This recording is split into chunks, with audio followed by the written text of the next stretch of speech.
Hello, hello. This is part 45 of a 100-part series, 100 days answering questions about fatherhood as a first-time father. And today's question is, how am I unlearning toxic habits? And I think any adult can attest that habits aren't an on and off switch. I did flip the switch on alcohol and stopped consuming it 6 years ago.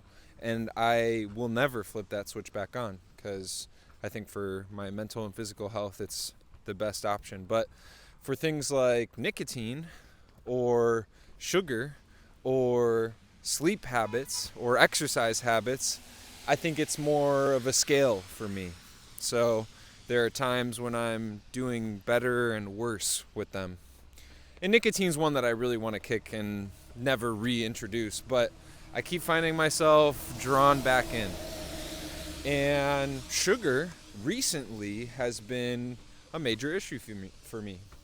I feel like habits are like sometimes reduced only to the physical world, like what I'm putting into my body or how I'm exercising, etc.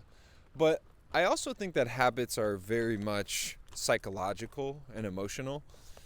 And for me, a psychological habit that I feel like I've been plagued with and I haven't done a good job of working on, especially in my adulthood and especially as a dad, is being negative.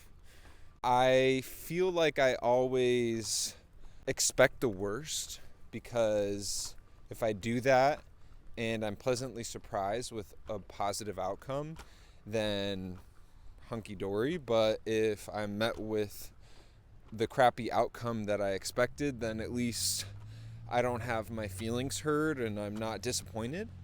But by speaking that negativity into existence, a lot of times I feel like I manifest it or I limit myself as a dad, as an entrepreneur, as, even a partner. So in 2026, I would really like to focus on speaking positivity into the world and into my own life.